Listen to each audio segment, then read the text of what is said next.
Hello, friends. I'm here today with my friend Father Jacob Siemens. He is an Orthodox priest serving in Cardiff, which is the capital of Wales, which is one of the countries of the United Kingdom. And just a few weeks ago, I was with him on pilgrimage in Wales. We went to a couple of other places outside of Wales, but mostly in Wales, all over the country. And so that's what we're going to be talking about today. But before we jump into that, Father Jacobs, thank you so much for joining me. Oh, it's a joy to see you again and to have the opportunity to unpick some of the things that we explored together. Yeah, and I also want to mention here up front, and I'm going to link this in the description of this video, that everyone should check out Father Jacobs' YouTube channel, which is called Orthodox Exchange, and he's talking about some of these same kinds of things, as well as a lot of other useful stuff there on his channel. So check it out. Make sure you subscribe to that. So, Father, let's uh, help everyone get some sense of who you are. You're clearly, from your accent, you're not from Wales. So where exactly are you from? I wondered if that would give it away. Um, yes, I was born and raised in Winnipeg in the dead center of Canada, which is in turn in the dead center of the continent. I'm sure everybody watching will know that. But I was raised as an Anglican in a very, what you might call an Orthodox Anglican home, and really was romanced by the faith from infancy. And Hmm. I was aware of Orthodoxy really from a young age for two main reasons. One, the parish priest that baptized me would speak about Orthodoxy frequently, but also by virtue of the fact that Winnipeg itself has a very strong, particularly Ukrainian, but also Greek and other Eastern European immigrant groups. And consequently, as I will sometimes say, onion domes are almost as prominent across the city as steeples and stout towers. So Orthodoxy was on my mind from a young age. I moved out to Montreal to study theology at McGill University at the behest of my then Archbishop. And it was there that I started to immerse myself in Orthodoxy by means of its theology and by reading the Fathers. So the what started out as a seed grew into something much more substantial. And I was received by Metropolitan Jean of Dubna into the Orthodox Church in 2020. So in some respects, I'm quite new, but in other respects, not at all. In many ways, my entire life's been a preparation for this. Yeah. So you've lived in Cardiff for what, 20 years now? Is that right? Yeah, just shy of 20 years. I've been in the UK for just over, and while I started out life in the UK in Manchester, it wasn't long before we moved down to Cardiff and have called this home since. Yeah. So what brought you to Cardiff? Two things really, maybe even three. My mother, although born and raised in Canada herself, was a British citizen, so we were very conscious of Britain as being a place to which we had some access, culturally and even legally. But later on, when I was still a relatively new Anglican priest, I took up doctoral studies, and those were at the University of Wales. So while it didn't bring me to Wales right away, it did bring me to this side of the Atlantic. Hmm. And I had not, pardon me, I had not yet finished my studies before an opportunity opened up for me to move down here and finish off the studies, but really take a new direction in life. Yeah. Yeah. So what was your doctoral work about? I'm sure that might be interesting to people. It's always funny, I find, when people ask about other people's doctoral work because, it starts off with great interest and you can see the eyelids start to over the course of the first few sentences. It all tends to be very, very niche. Doctoral dissertations get read by like five other specialists typically, or whatever. I'm probably exaggerating a little bit. This one I think has done all right. It was ultimately titled when it was published as a book, The Christology of Theodore of Tarsus. And more particularly, and perhaps to some people's disappointment, it was an analysis of a particular text called the Laterculus Malleolianus. And while that might not sound interesting, for certain sorts of people, it's probably riveting. It certainly was to me. It's a cross between a chronological text or a chronicle, which is essentially a type of history, particularly popular in late antiquity, and a Christological commentary. So it's really quite a remarkable work, and even more remarkable for being probably the only full work from the hand of this marvelous saint itself. Yeah. I mean, he's called Saint Theodore of Tarsus. I mean, that's the city of Saint Paul. Hmm. So I mean, are you studying a Syrian saint, or I mean, what is his connection? Why did you become interested in him? Well, I have to start with Bede there. I had read Okay.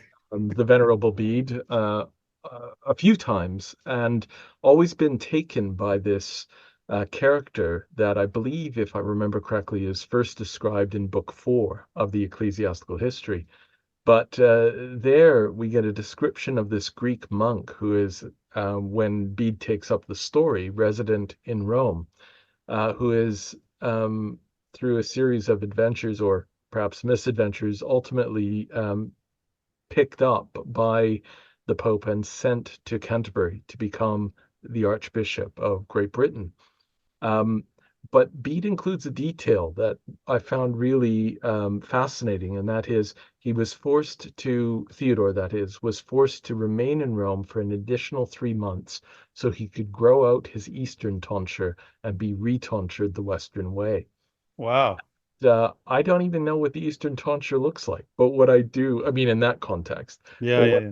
what I do know is that it attested to um, something that was being carried from east to west. Mm. And I thought surely there must be more. But then in the early 1990s, there was a symposium marking the 1300th anniversary of St. Theodore's death.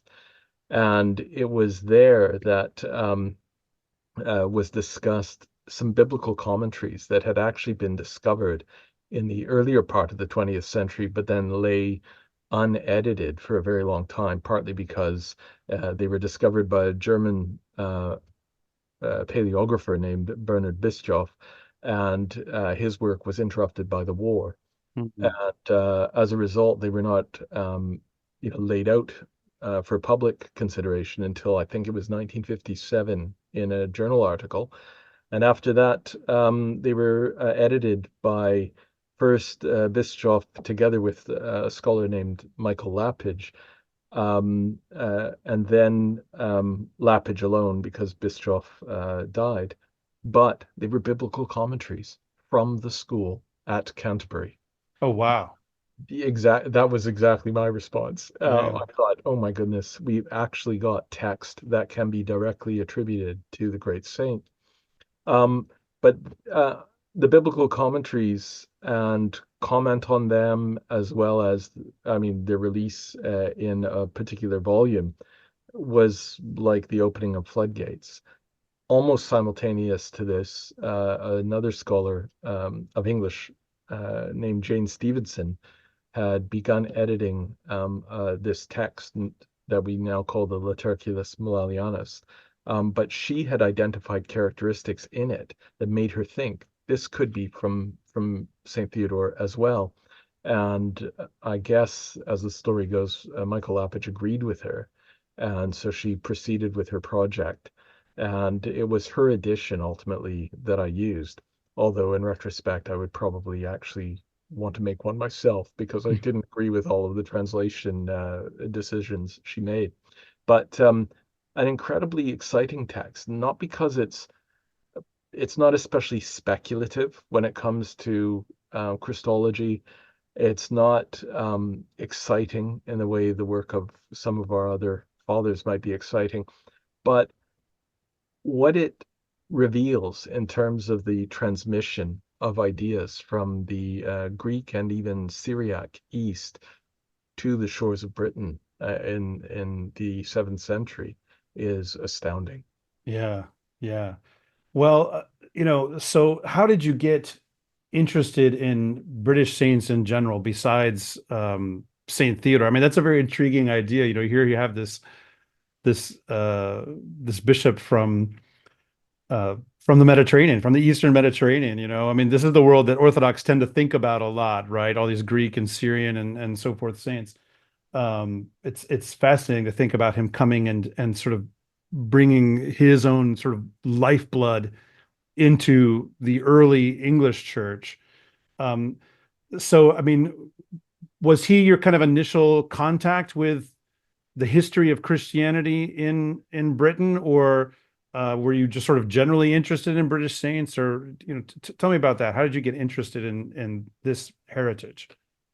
Well, I suppose, I mean, it would have been in part started because the parish I referred to earlier, in which I grew up as an Anglican, was dedicated to St. Bede.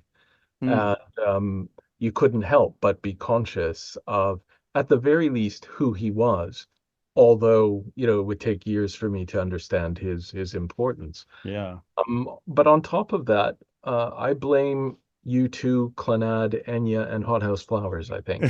Um, and I Wow, say Clannad. I haven't thought about them in a long time. surely you've seen the 1980s Robin Hoods for which they did the theme. Oh yeah. Yeah, Yeah. Well, they it, they even had they did, I think, the main theme for the movie Patriot Games, which was a Tom Clancy action film, as I recall. oh, Uh right. yeah, Oh, they were something else for a hot minute there. I think they're probably still recording on synthesizers somewhere, but it was it was the romance really engendered by music and some exposure to, a Celtic, more specifically Irish culture. Certainly there was some of that influence in my own family. So, like so many, especially in the mid to late 80s, I was romanced by it. Hmm. And although that can sound in a certain way, it can sound trite, it was the beginning of me looking further and further into what that actually all meant. Why did why did the music sound the way it did? What kind of things influenced these people? And of course, for a little, a religious teenager as I was looking for Christian themes as well. And that then took me into the visual art, and so who could be unaware of the incredible motifs that are found in the Book of Kells, uh, Yeah.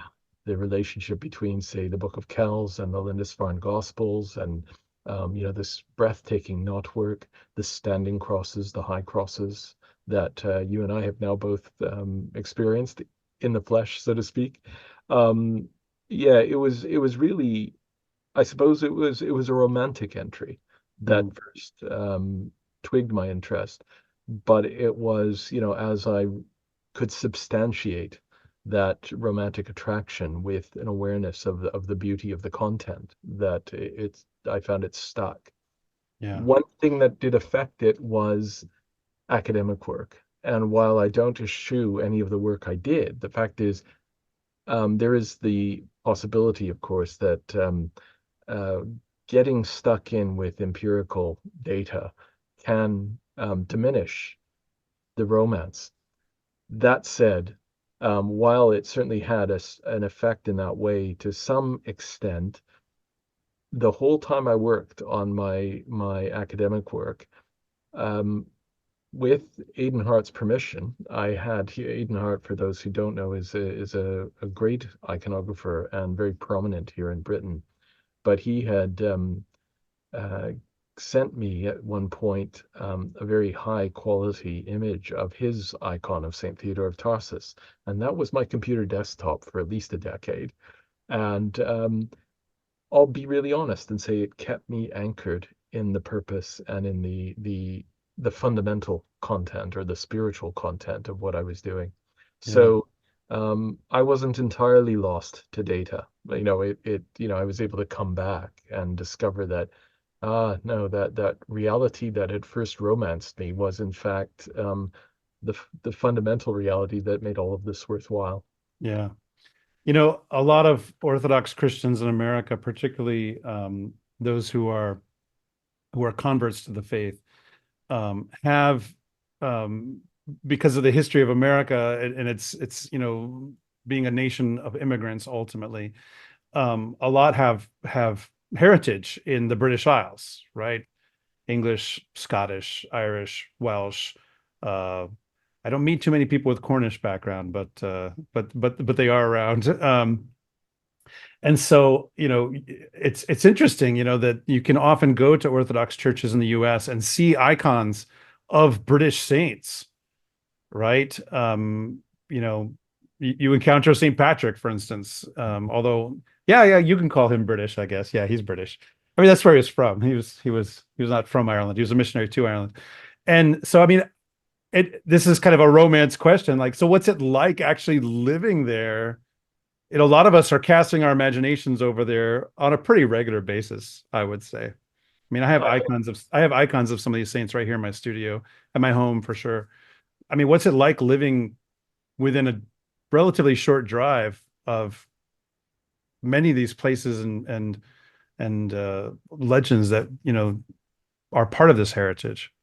Or in the case of St. Tylo's own relics and his holy well, a short walk, in fact. But Right.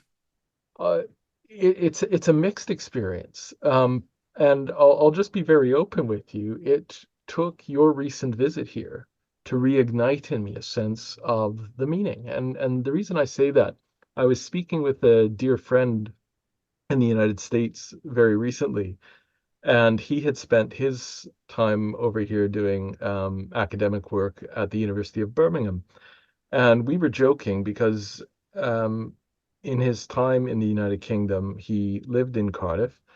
And he said, I knew I was starting to become a native when I walked past the castle one day and realized I didn't care.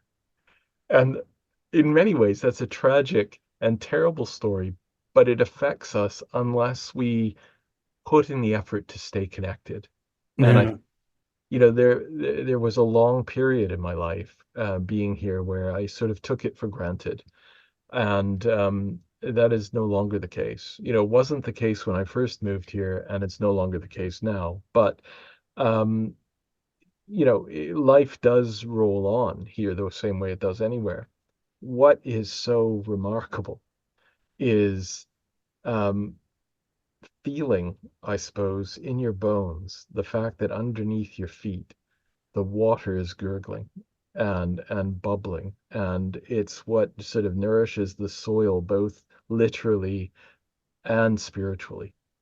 And when you tap into that, and I have another dear friend, he's a Catholic, but he's managed to embody this his entire life. He was born in the Midlands, and he's a Cornish scholar, in fact. And I've never known him to not be filled with a sense of that mystical and wonderful reality. Now, um, if we got together, I would be reminded of it ever so briefly, and then I would go back to the daily grind. But it's not like that anymore. Not least, I think, because of reaching out and touching it.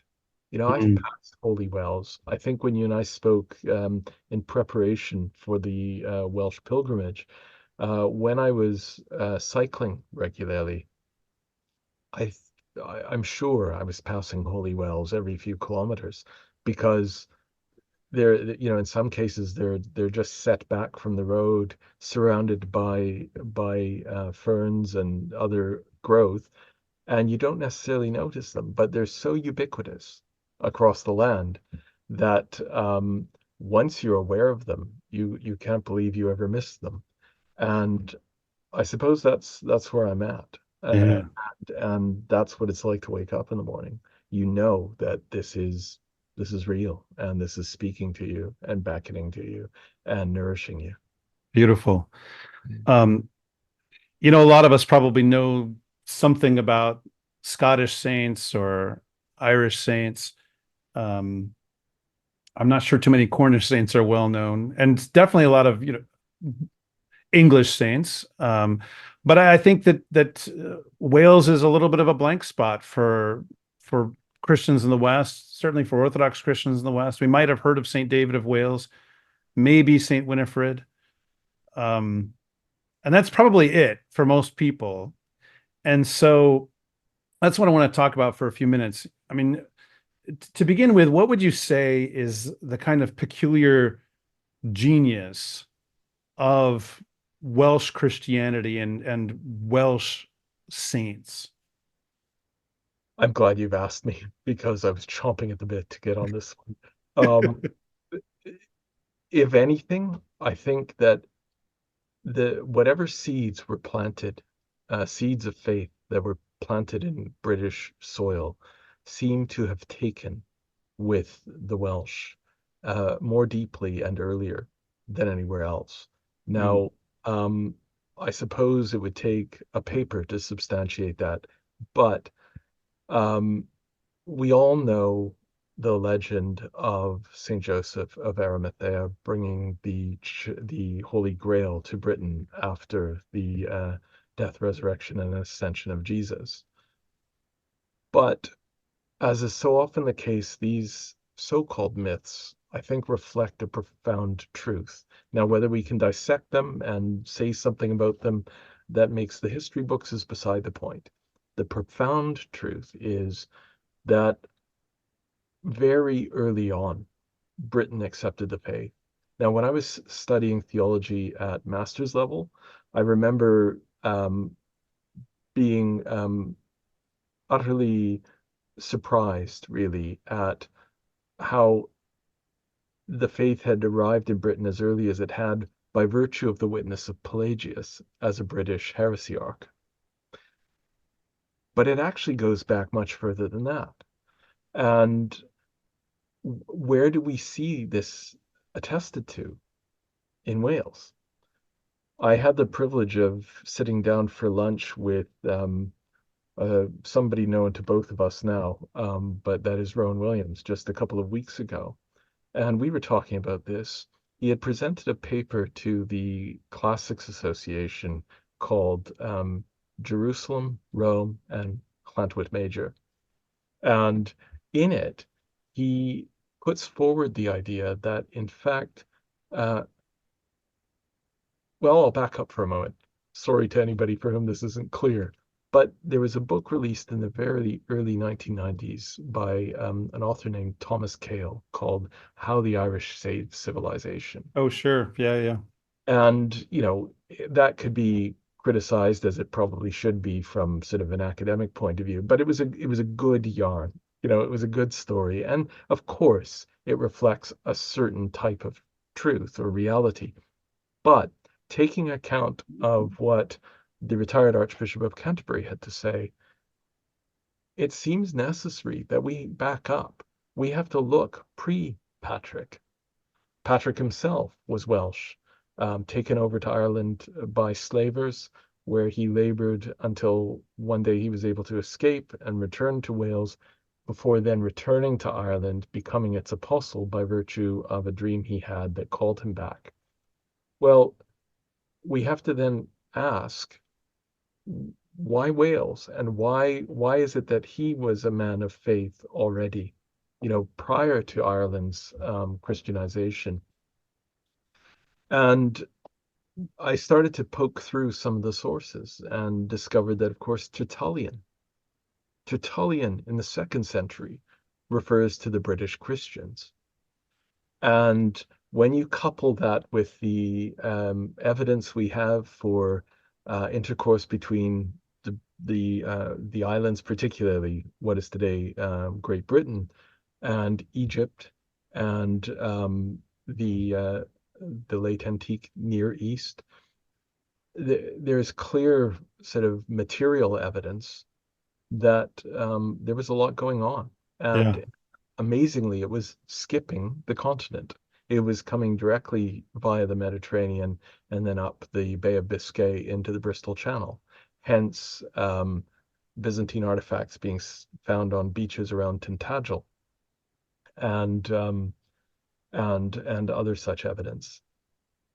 Now, it seems sensible if you consider the fact that Joseph of Arimathea was a wealthy trader. that he might well have been on one of those boats that saw him at one point even take refuge in Britain.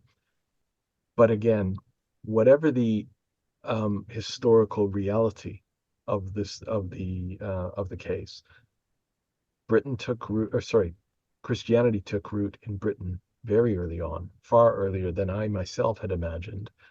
And those with whom it stuck were the Britons, the Welsh.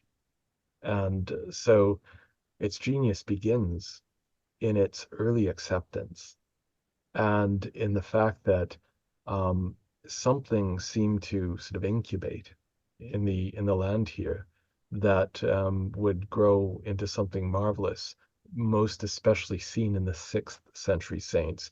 And I mention the 6th century in particular because the vast majority of the names we know and have learnt about in recent times are those who flourished in the faith in Wales in the 500s. Yeah. Yeah, I know that basically the years 500 to 700 are referred to as the Age of Saints Mm, in Wales, which, I mean, the fact that there could be such a name mm. is remarkable all by itself. I mean, has any other place had had that kind of title for a 200-year period to have an Age of Saints? Yeah, it's really very provocative, very intriguing. So okay, so speaking of some of those saints, I mean,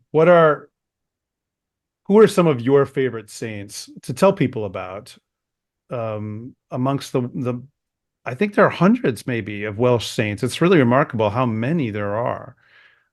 So who are some of the ones that you like to introduce people to?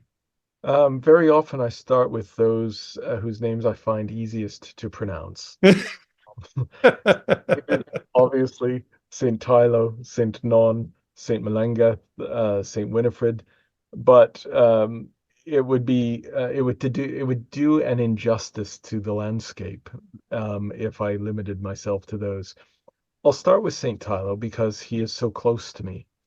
Um, Saint Tylo was, it is said by some, to have been a cousin of Saint David, but regardless, we know that they were friends, very close friends, and they studied together in along the South Welsh coast in today's county of Carmarthenshire.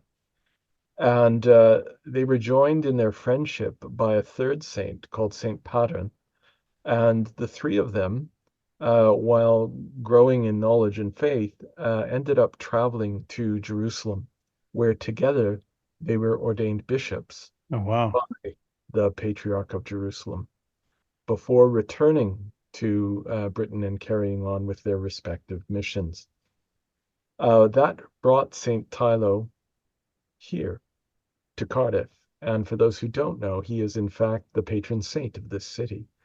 But he is his resting place today is in Llandaff Cathedral, which of course is in Anglican care today, but his relics are lovingly kept there, and you're able to go and venerate them. It is there is a part of his skull available for veneration, while his actual tomb is also there.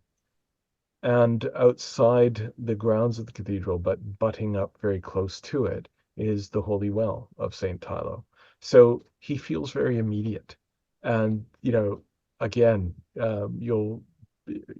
if people see this interview, they'll possibly detect it in my face. But I feel excited, by the fact that I live in such close proximity to this figure and realize that as I undertake my work as a priest here, as I sit at my desk where I am now and try to plug away at the next paper, I'm doing so um, in the shadow of the cathedral and in very close literal physical proximity to so great a saint as Tylo himself.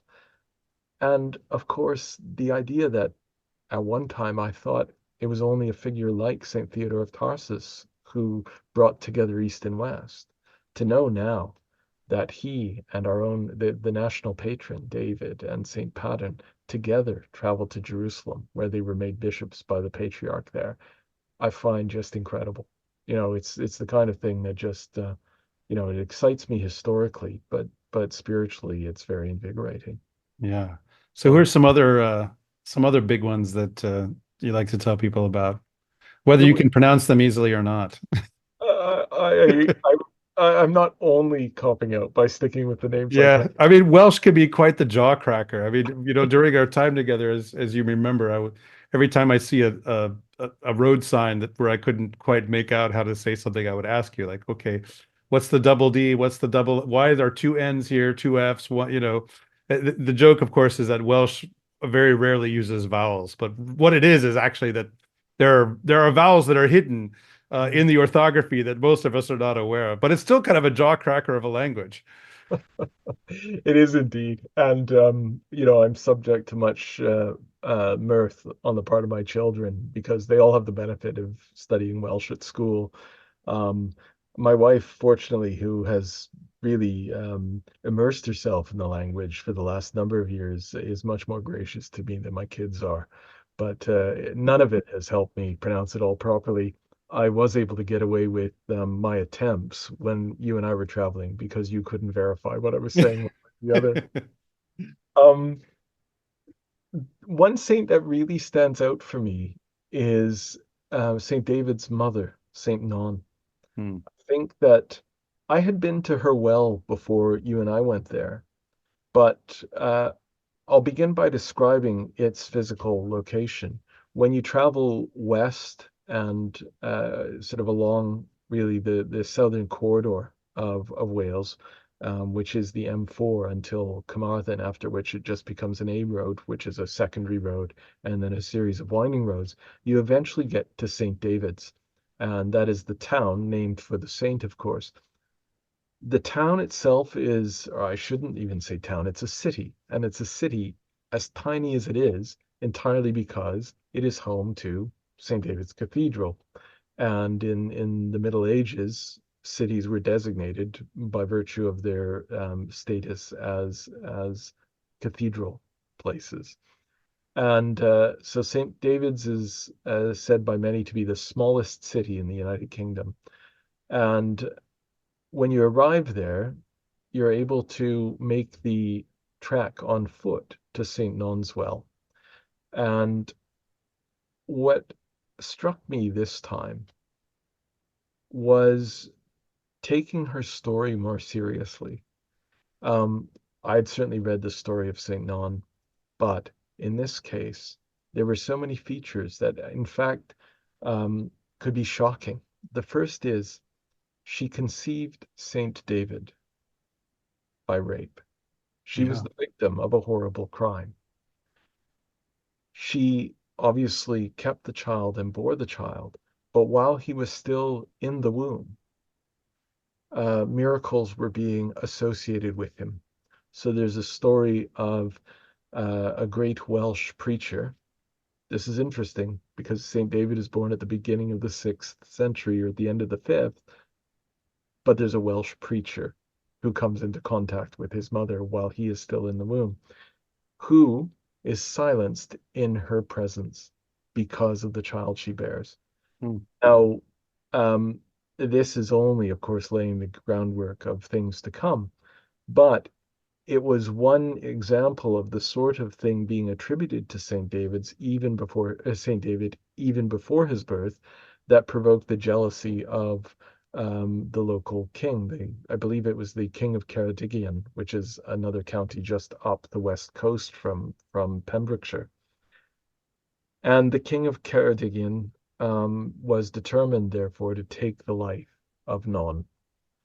And on the night he set out to do this, a great storm blew in from the Atlantic. So far, so entirely believable. But it was a storm that brought about great darkness over the land, and he was unable to locate her.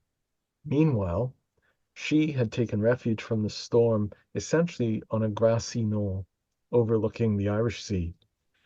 And while there, a beam of light, the only light to be seen anywhere, was said to have shone down on her. And it was on that spot that she gave birth to he who would become the apostle of Wales. While there, she is said to have clutched the ground so hard in her labor pains that it broke open, and a well was found, from which, of course, she could imbibe and take comfort. So it's every aspect of that story Yeah. is incredible. And I had not really paid much attention to her. I mean, you'll know that in our panoply of saints, there are many mothers, many women who are um, fosterers of faith in their sons, or in the case of Constantine and Helen, and grandson. And you've got these different sort of mentoring or motherly relationships. But there was something about Non's story that really struck me, and I haven't forgotten that. So it was, yeah, it was a very affecting story. Yeah. I mean, it's mythic, right? It's just this just stunning, but it's Christian myth, Mm, particularly, right? Because it's about hope born out of violence and um protection from God and nurturing and all this sort of stuff. It's not about slaying your enemies, right? Which is sort of what pagan myth is generally about. It's yeah, it's really a very compelling story. The saint conceived in rape and mm. and raised by a saint. Um, yeah, yeah, yeah. Yeah. So what are some particular places that you like to go, maybe again and again, places that you keep coming back to in Wales that feed your soul? Well, the first one that comes to mind is Llantwit Major. Now, this is a very small town west of Cardiff, um, and very close to the coast.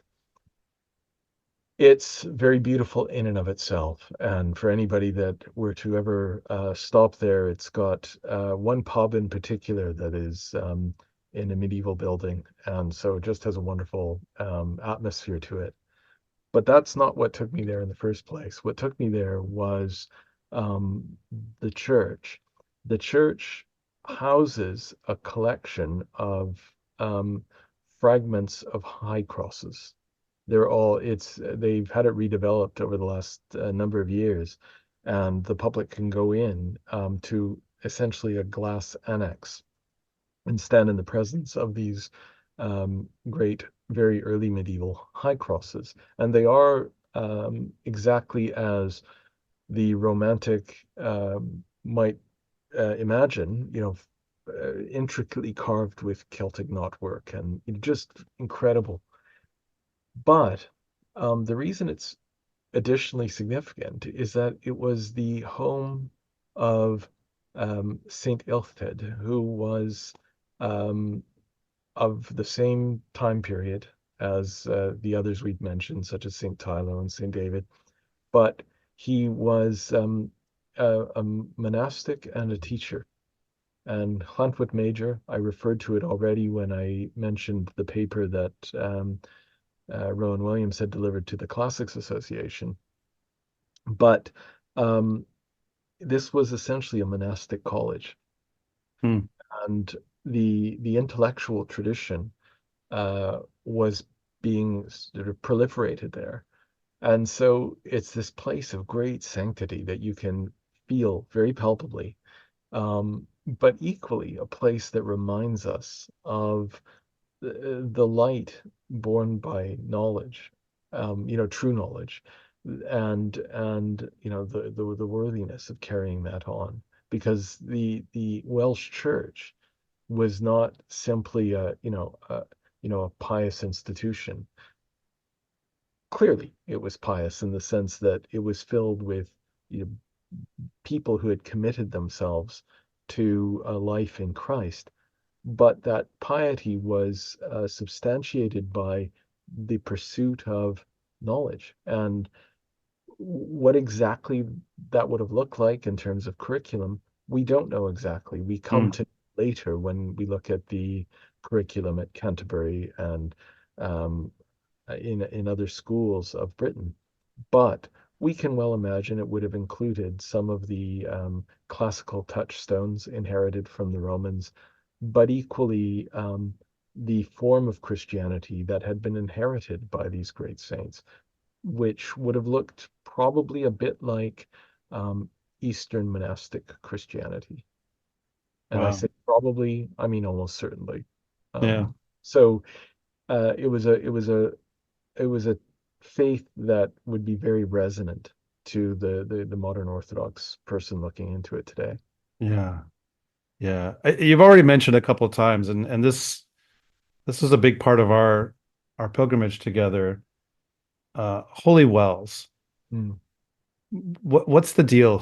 What's the deal with all the wells in Wales? It's really I had heard before I came to Wales, I had heard of St. Winifred's well. I think that's the only one that I'd heard of. And it's very appropriately in a town called Holywell, right? So that kind of lets you know what's going on. As I like to say, it does what it says on the label.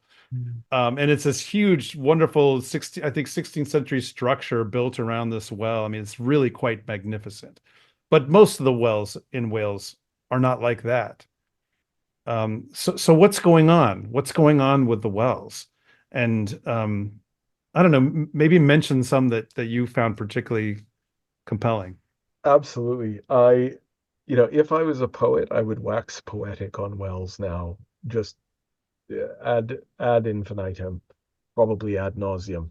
The the I've been very aware of the place that Wells have held in Christian tradition for years. So, for example, I'd heard of the many wells in Ireland. I've been to Ireland, but only ever to Dublin and never been out into the country to explore them. But you hear about holy wells there. I was certainly aware of them here, not least because, as I said, I'd been to St. Non's well already, um, but nothing clicked. Despite the fact that I was passing wells on my bicycle when I was riding, nothing really beckoned me over. I sort of clocked them in my mind, thought, oh, there's another well, on I go. Um, but I think um, it was the well we visited, and I cannot, his was one of the names that I struggled with, so I'm not going to try today, but it started with an E. It was about 4 syllables long, and it was up when we'd gone to Harlech and then climbed up that sheep track up into the hills above the sea. Saint Oh, Entwin. Endwin, Saint Endwin. Yeah, I knew she's it. yeah, Oh, yeah, there we yeah. go. Uh, En for everybody else, it's ENDDWYN. Entwin. So I shouldn't have struggled with that. and I yeah, don't. and the DD everybody is basically like TH in the word this or that, Endwin. So it's not too bad. Not too bad. Thank you for that clarification. I now actually feel a little bit better because I think I managed to sneak that out just before you said it. So, yeah, that well was incredible because if you, and I'm sure you do recall its setting. I've just described the journey to get there, but it was up this double track that was essentially agriculture only, probably laid down by countless thousands of sheep over the years. But it was an arduous climb even for the car. And when we finally got there, and the wind was whipping violently about us, um, we stepped down towards the well, which was quite devoutly ringed off in a way, despite the fact that it's in the middle of a pasture. I was just strangely warmed, and furthermore, despite the wind, I don't remember being uncomfortable. Hmm. Um, there was something about it that just you can see how, if an oasis is a place of refreshment in the desert, this was a place of great comfort in the middle of otherwise, very beautiful, albeit, and but windswept sort of coastal regions. It was just an incredible experience. Now, I have to admit, I haven't gone and followed up on my encounter with Saint Antoine, but what I do know is that there was something very special about that place. I was visually and equally perhaps impressed with St. Cyril's well, which was on Anglesey. Yeah. But the experience of St. Antoine's well stands out, and I think it probably um, underscores the power of wells in a way that makes me wish I was a poet. Because if you, this is fairly typical of Welsh turf, but you can, no matter what time of year it is, and today I have to say it's very sunny and uncomfortably warm here in Wales, which almost never happens. But even when it is, it never fully dries the land out. So if we were to return to that same pasture on the side of a hill today, we would still feel the slight squish of the turf underneath our feet. And it makes you think that this world is just made of water. Hmm. But here, in sort of this very cultivated way, it emerges from underneath you. It's not just um, uh, saturating everything, but rather it's offering itself up. And as you approach it, it's a very different experience to to just walking across saturated ground, Yeah. just minutes before the skies open up and start dumping more water on you from above. It's something, that just stands out for having a very particular type of power, the likes of Yeah. which probably defies language. I think probably a lot of people, at least in America, our notion of a well, uh, probably most people never even encounter a well in day-to-day life in the United States. And then we might have images of wells from TV shows or whatever, of some kind of built up structure and then a deep, deep hole you have to lower a bucket into, right? That's the notion. So, you can be thrown down in a well. And certainly there are wells like that. I mean, we did encounter some wells that we could not see the bottom. But most of them were much closer to the surface. And like St. Endwin's well in particular, it had this stone structure that was built around it, and you could actually step down into the structure, Mm, maybe about waist deep, as I recall. And then you could stand then next to the water itself and reach the water very, very easily, mm, right? And it wasn't this bottomless thing. I think you could probably have reached the bottom of the well. You could just probably reach your hand into it and touch the bottom. And the water is coming in, from the side or however you want to think of it, as a natural spring. And so I think that's one of the things that really strikes me about most of the wells that we encountered is how accessible they were to actually being touched, which, as I recall, like from what Father Daniel told us, that the wells of Wales, the holy wells of Wales, which is so wonderfully alliterative, the holy. So if you start working on that poetry, Father, I mean, there's some really obvious connections to make. I'll Uh, pass it you by know, you with first. the prosody, yeah, the wells of Wales that they're all associated with particular moments in lives of saints, and many times that the saint was ill or um, afflicted in some way, and they bathed themselves in the well, or maybe baptized people in the well, and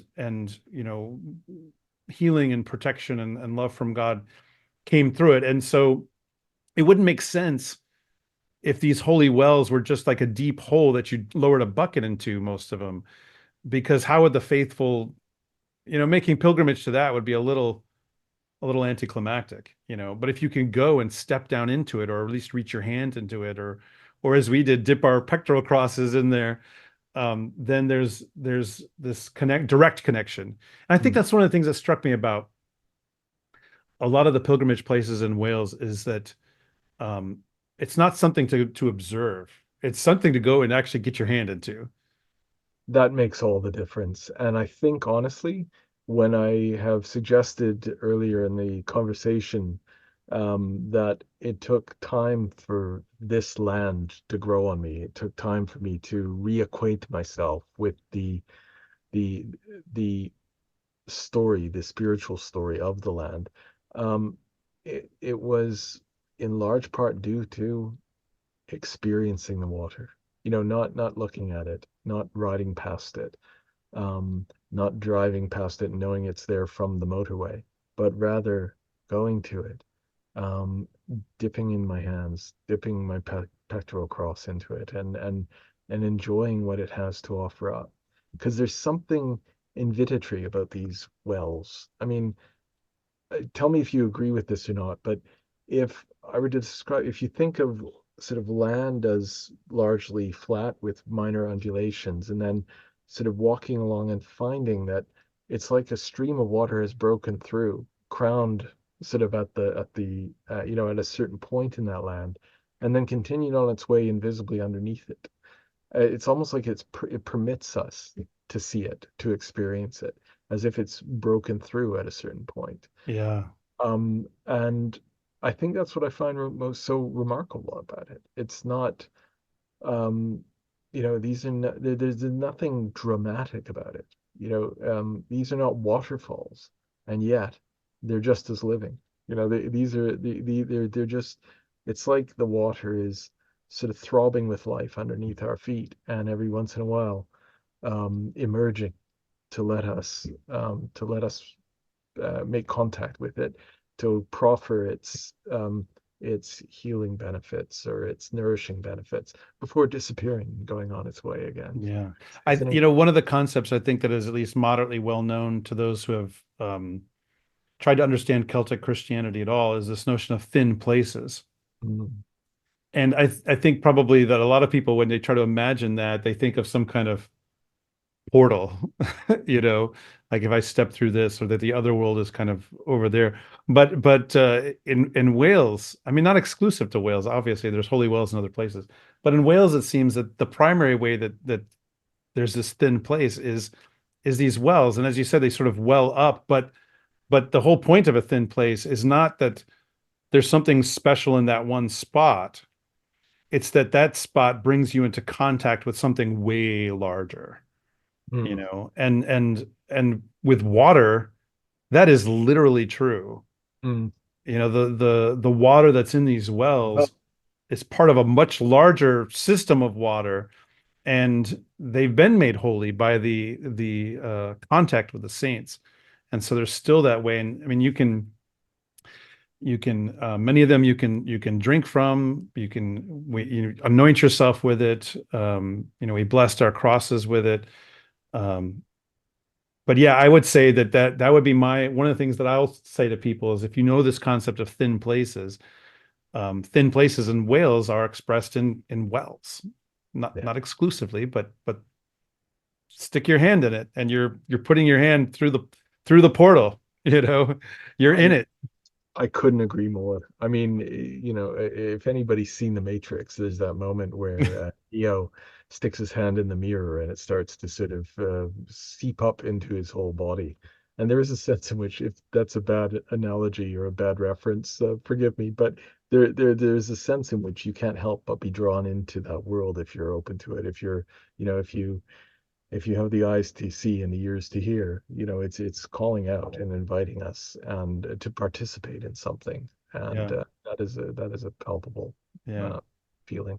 I wanted for a few minutes to I was going to say to bring us into the present moment, but we've been in, these are places you can go to now and so forth.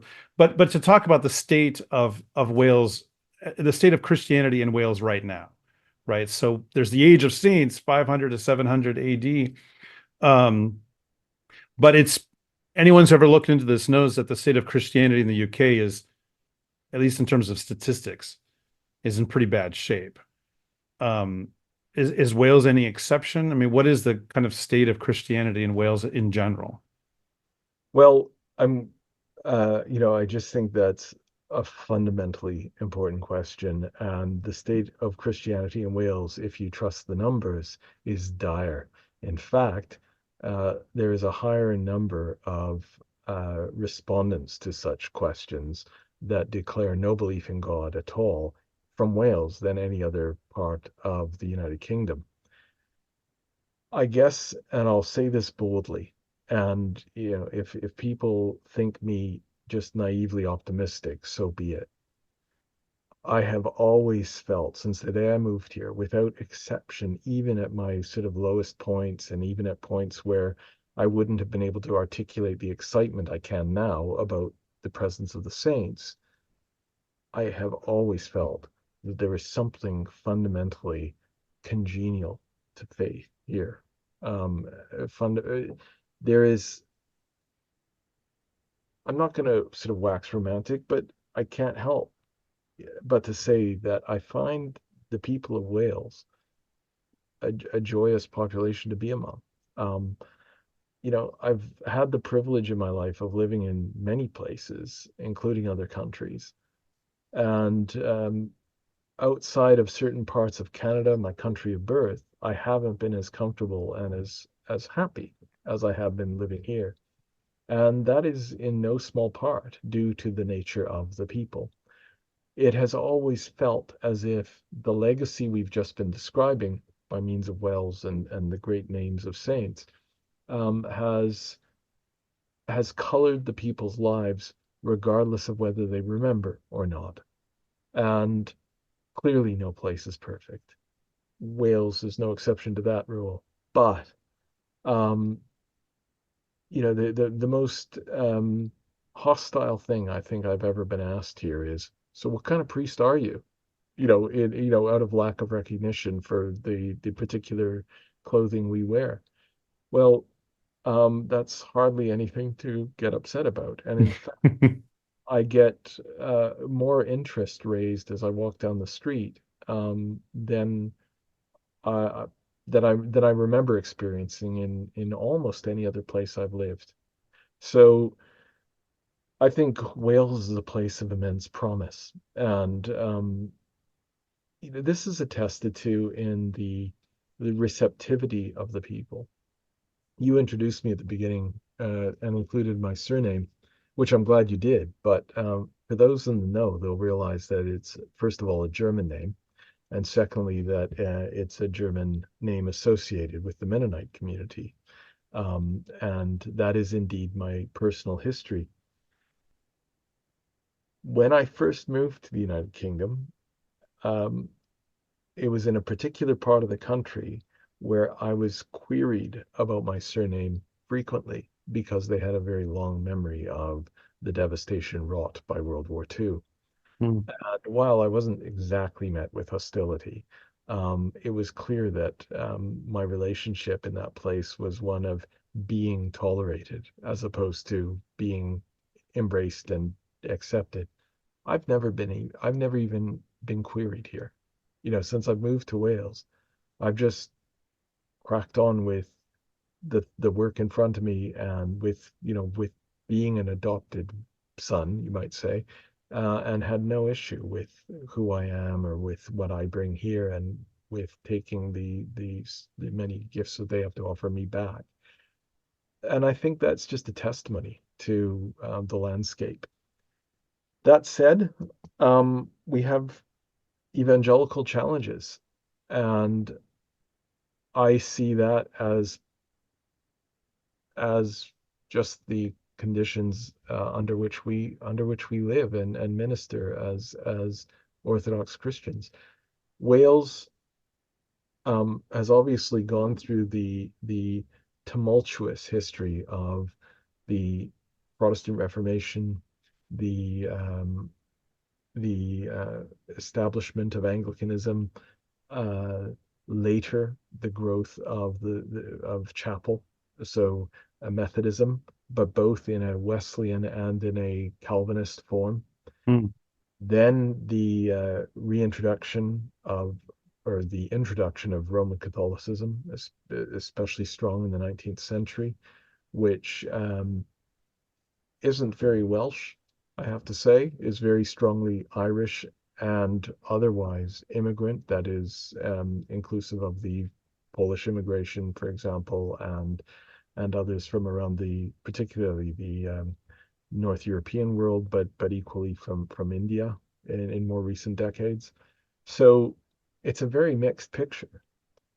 And Orthodoxy, um, wherever I've had the chance to speak about it, wherever I've had the chance to represent it, whether just walking down the street or in a more formal setting, has been the dark horse story, in the sense that it has provoked nothing but interest or intrigue. And um, that's just been, I think, to me, both a source of real encouragement, but equally one more sign that this place is ripe for, yes, it requires evangelism, but I would describe it perhaps a bit better as it's ripe for reminder. Hmm. It has so much to be reminded of, and that's an inheritance of joy. Yeah. Yeah. Um, uh, what do you think is I mean, you kind of just hinted at this a little bit. Um, what do you think is the key to mission in Wales now? Um, and could you also say something about like what's the state of what, what is the actual presence of Orthodox Christianity on the ground in Wales right now? Okay, I'll start with that one actually and say that probably the two most prominent points of Orthodoxy in Wales are can be identified with the Greek church here in Cardiff, because there was a large Cypriot migration here in particular, and therefore that church has a very long and remarkable history. It's also the only really established and built up temple, Orthodox temple in the country. That's not to say it's the only temple in the country, but the most built up and established and recognizably sort of Orthodox, especially to anybody who's traveled to Greece or or the Middle East. Yeah, I mean, when we stepped in there, I felt that I had been suddenly transported to Cyprus. It just immediately that's the look. Although there's a icon in Greek in the narthex of Saint David of Wales. Absolutely, it's a wonderful appropriation, I think, on the part of the Cypriots who established it of the culture where they landed. Of course, it reflects their own particular experience and their own knowledge of Orthodoxy. But it continues to do good work. Of course, the community is largely and remains Cypriot by character. But I know many people who have either become Orthodox because of their contact with that place, or have been deeply encouraged by it at the very least. And their priest today, Father Nicholas, he's a very congenial and devoted um, priest. So I can only speak very highly of what I know goes on there. Um, the the counterpoint to that is in the north, at in a town called Blenafestiniog, where the priest is Father Daniel, the aforementioned, and I would describe his work as being that of a 19th century um, Anglican vicar, and I mean that for anybody who thinks that's a bad thing. I mean that in the best possible way. He is fully incarnated where he is. First of all, he's a Welsh first language speaker, and the people of the area are largely Welsh first language or a very strong second language. And he has spent his life there and continues to spend his life there on the streets with the people, even while serving a devoted or a devout sort of liturgical life and as full a cycle of liturgies as possible. He's been on his own there as a priest for a very long time. He now has a deacon, Deacon Lazarus. So it's a very happy situation up there. It's also the second building I was thinking of when I mentioned temples. It's not developed in the same way that the Greek church is. It hasn't had the history of contributions, for example, that has. But they were very blessed to take over of an Anglican church at one point in its relatively recent past. And under Father Daniel's oversight, they've been able to transform that into into a very wonderful um, space for Orthodox prayer. So um, both in terms of the ministry and in terms of the physical plant, I actually look on Blaenau with admiration and and I always have my eyes open for those things that I can steal for myself. I don't mean of the fabric of the building, but rather the ideas and the example that goes on up there. Yeah. Otherwise, um, there is another Russian church here in Cardiff. There's also a Romanian church here in Cardiff, and I think you could describe us all as having our own niche with our own ethos. We're all Orthodox, but we're all sort of uh, going about the ministry as best we can in the ways that we have before us. Yeah. And as I It, recall, so that's five communities you mentioned there. And as I recall, there's a pretty stable one in Lampeter as well. Is that correct? yes, and if Father Timothy ever watches this, he'll have to forgive me because I did not mean to leave him out. Yes, Yeah. there's been a community in Lampeter for a good number of years, and they seem to be doing very, very well. It's because Lampeter is an historic university town. It has that kind of sense about it. I know that they've had many academics there in the past, one of whom is a very good friend of mine, and another of whom is now a priest under the Archdiocese of Theodore. But they've had those sorts of attachments, and people have passed through the community before then moving on to somewhere else. But they remain and they seem to be thriving, and Yeah. I'm delighted for them. So yeah, forgive me for forgetting Lampeter. I should have been even more attentive considering that's where I finished my doctorate. Right. Yeah. And as I recall, so there's basically six kind of established stable communities, four of which are in your city, That's right. including your own of Saints Theodore and Tylo. And then there's a few other places that have liturgy once a month or once every couple months or something like that, that are just not really fully formed, don't have their own local clergyman.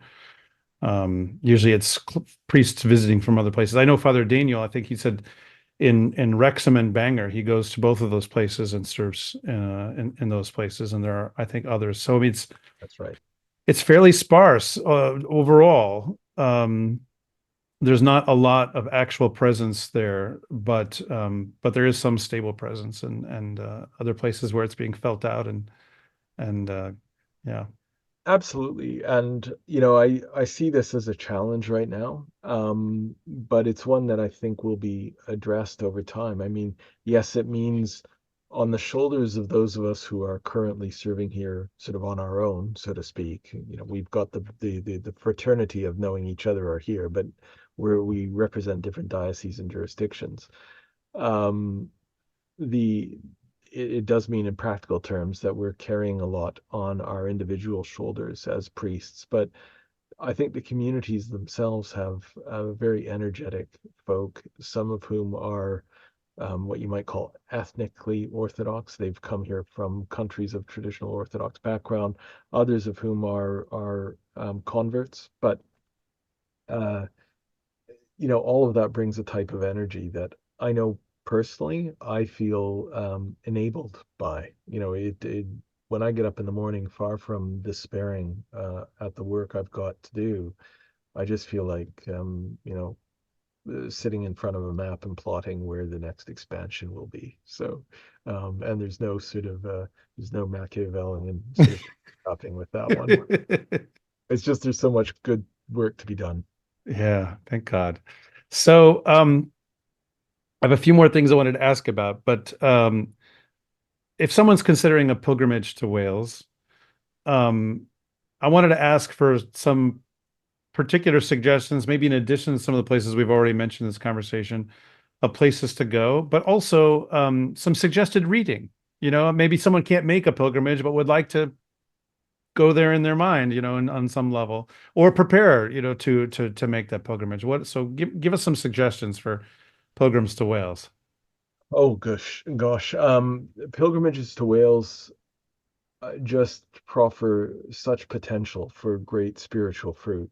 Um, Cardiff is you can't avoid coming to Cardiff simply because it's the capital city, but more can be done in Cardiff than people realize, and that's not least because of the presence of St. Tylo in the city. You could probably, but you wouldn't want to stay. You wouldn't want to start and stop here. You want to only start here because there's so much more to be seen and done. From here, I would probably head west and get to Llantwit Major before then carrying on to Pembrokeshire to visit St. Non and St. David. Then cut up through the middle of Wales, and stop at the shrine of Saint Melangeth, which we haven't spoken about, but which I think probably sticks in both of our memories as a very special place. Yeah. Then perhaps making their way up to Holywell along the north coast, and then from there across to Anglesey, and visiting St. Cyril. But I mean, I'm only touching on the most obvious ones, not least because they're so fresh in my mind. It would it would actually form a Z pattern, the way if you followed the map, Hmm. front of you as I just listed these places, you'd run along the south coast from right to left, and then diagonally up through the center before hitting Holywell and moving left again towards Anglesey. Um, but by way of preparation, and I think that's what would make the greatest difference, knowing that you're coming to a land of saints, without exaggeration, without me sort of belonging to the Welsh Tourist Board, I can tell you you're coming to the land of saints. This place is utterly sort of suffused with the history and spiritual gifts that they've conveyed to us through time. And you'll feel that in the soil if only you're attentive to it. Hmm. And yeah, that I would say prepare by learning something about these saints. In terms of, say, a single volume, I'm only now discovering a number of them. Therefore, their titles are not fresh in my mind, but I can share those with you, and perhaps you can put them up as links. In the meantime, though, um, I would even, avail myself of Wikipedia. I can't believe I'm saying this in public, but just go to Saints of Wales. There is an entry there, and start reading about them. Um, they start um, early with uh, Saint Fagin, for example, who is reputed to have been sent here in the um, early in the second century at the request of King Lucius, who had heard good things about Christianity and wanted to know more about the gospel. And he gives his name to the one of the branches of the National Museum here in Cardiff, St. Fagin's Museum. Learn about St. Fagin, learn about how Christianity was first brought to these lands, and if you start there, you'll soon find yourself climbing a metaphorical tree and like wanting to explore the branches that especially blossom in the sixth century. Hmm. And soon you'll run out of you'll run out of capacity for learning the names of these figures, because they are so numerous. But the ones you touch upon, the ones that you find most affection for because their stories really resonate with you, I say stick with them and visit them, because you will find a great deal of edification thereby. Yeah. So this might be opening up a big can of worms, but I just wanted to go ahead and open it up a little bit. Maybe people can look inside and we can close it again real quick if we need to. Um, King Arthur Hmm. is associated with Wales. Is that worth weaving into all of this in some way? I mean, or is this just some sort of a legendary fantasy detour?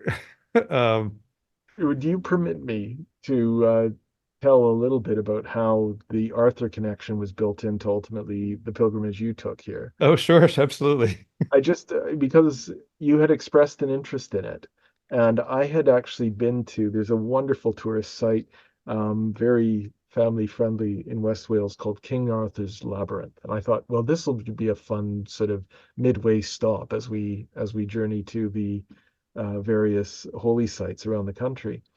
But I had been there before, and returning there then with you, I was reminded by the reason I liked it in the first place. As you go into, it's a former mine, it's a great cave today, and as you go into it on boat, because the mine is filled with water, you're taken around and you hear a recitation of sections of the Taliesin, the great sort of Arthurian legendarium of Wales, or from Wales. And um, it's it does give you a sense for the what I'm going to call the mystical history of the place. And, perhaps there are skeptics out there who would shut me off at this point, and I accept that.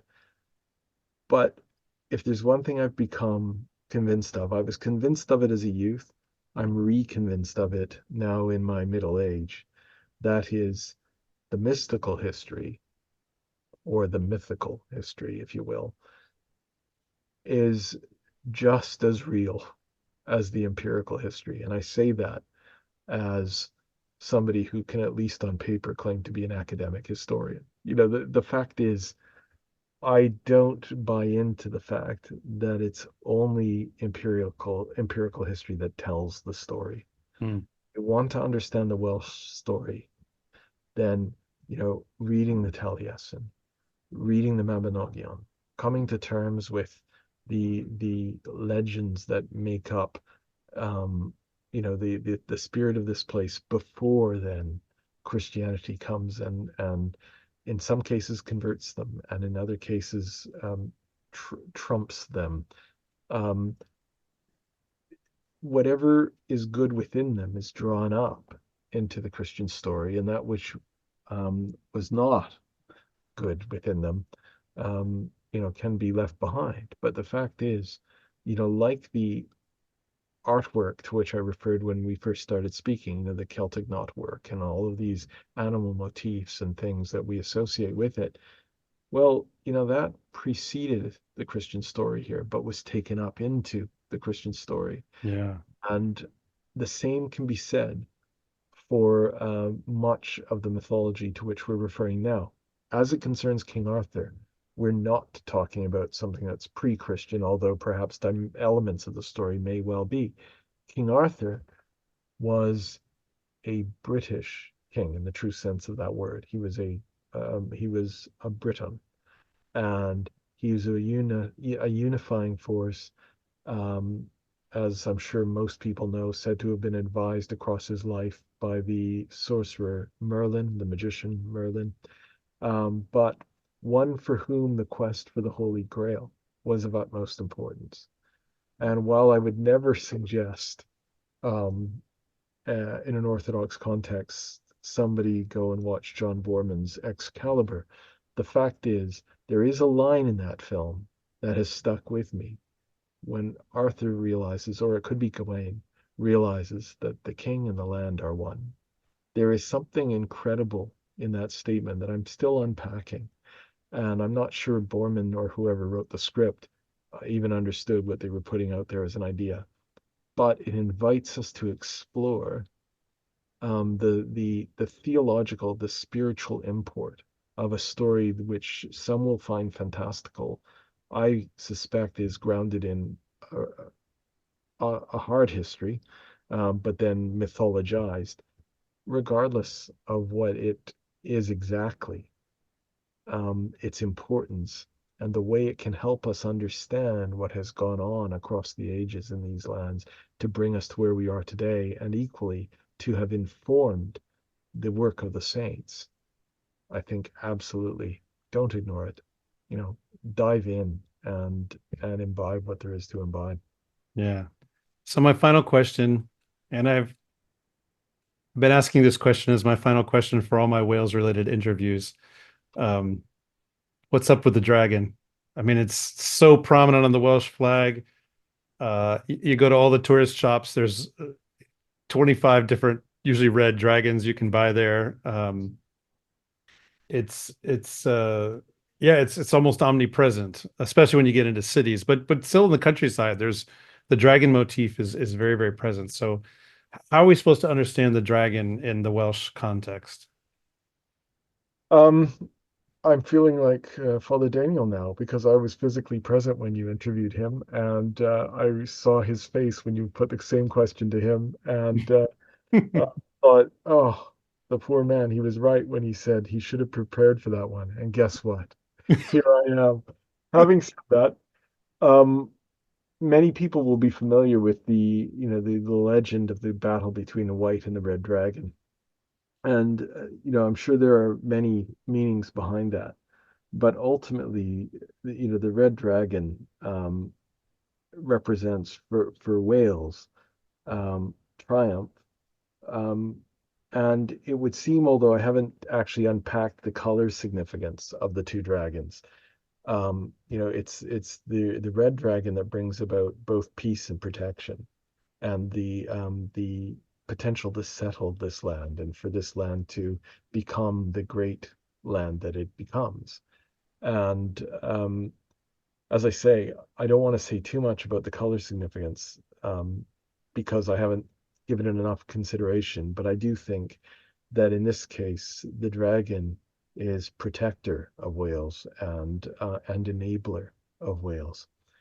And it's no wonder, frankly, that it continues to inform the imaginations of the Welsh today. Because, I mean, do you think that Welsh tradition of song is any accident? Um, I would say to you and to anybody watching this, go on YouTube and simply type in Welsh National Anthem International Rugby Match. And if you remain unstirred after experiencing that, then you have to have a heart of stone. Um, it's the roar of a dragon through the hearts of these people, and it's just the dragon makes it a joy to live here. So any final thoughts or comments or anything you'd like to share with anyone who's watching or listening to this? Come to Wales. I will be over the moon to have you, to host you, to tell more stories. But if anybody is interested, and I thank you for mentioning this, I'm trying to expand on some of these stories through a program that I've been uploading of late. And I'm just going to keep doing that. Even if I had no watchers, the fact is, it gives me such a sense of joy to tell the stories. And really, outside of maybe I'm showing my own academic bias here, but really outside of the Near East, um, I can find no other stories of faith that are nearly so exciting as they are here in Wales. So if you want to know more about them, my line is open. Just do get in touch. Well, Father Jacob Siemens from Cardiff, thank you so much for for hosting us in Wales for what was a life-changing pilgrimage, and that I think I'll be digesting for years probably. And also thank you for talking with me today. I appreciate it. A pleasure. Thank you very much.